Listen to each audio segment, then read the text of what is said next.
I've been warning people since 2020.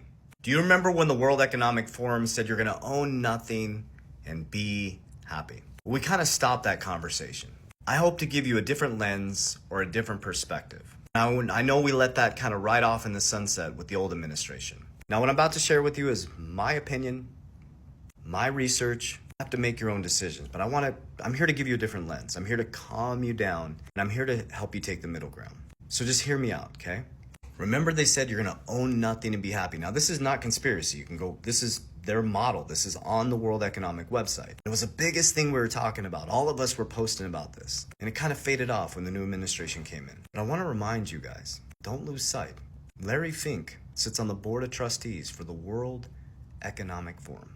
He's also the interim co-chair for the World Economic Forum when Klaus Schwab where'd he go? He disappeared. So the largest asset, listen to me, the largest asset manager in the world, who is the largest holder in Bitcoin, who has told you when you're worried about your country debasing their currency, you might want to get into Bitcoin.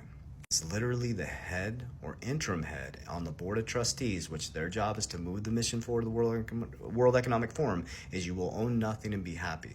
Again, it's not conspiracy. They say this openly. They posted it. But we kind of let that all fade off as a brand new administration came in. Think about this for just a moment. I'm going to share a story really quickly. I had a conversation with somebody about 3 months ago. This person, kind of an angry person, argumentative, always pushing back, always challenging, which is fine. I love that. But I will push back on your ass with facts, figures, numbers, logic to get to origin. And I did. Or like the World Economic Forum says we're going to own nothing and be happy. This is all changed now. I said, okay. And I said, let me ask you a question. Do you own your home? They said yes.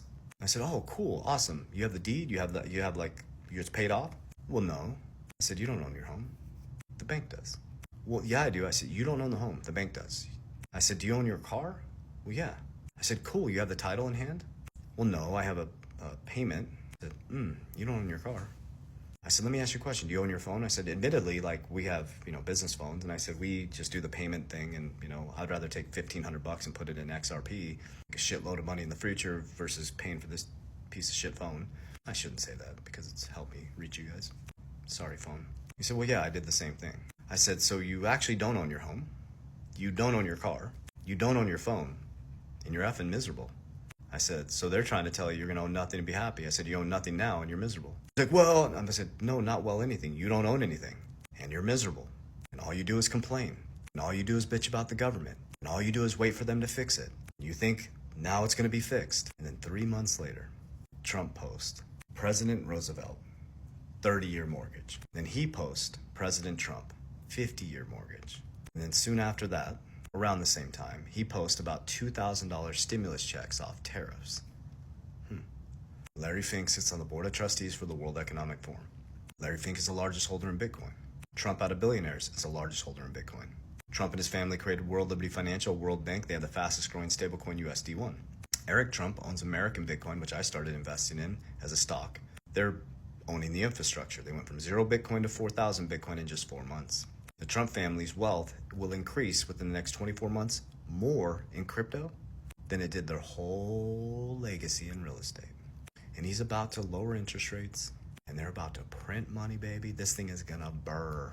And a dollar that's collapsed 96 to 97%. They're gonna suck it up into the stablecoin market. They're gonna stabilize it through short-term treasuries because that's what stablecoins use. They're gonna use Bitcoin on the balance sheet to grow the balance sheet, just to move accounting measures back and forth.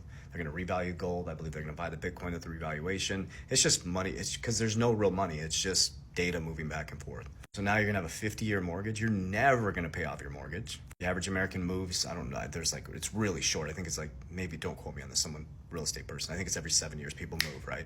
Again, I don't know if I have that exact number of real estate people post here. But people move pretty quickly. We're not very stable anymore. Always looking for something else. Family values is out. My point behind that is nobody's gonna pay off their mortgage. And who does that make wealthy, guys?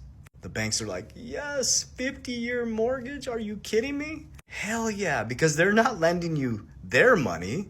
They're lending you my money. And when I go to get debt, they're lending me your money. So like, hell yeah, keep the Ponzi scheme going. The good news about it is people can maybe afford a home.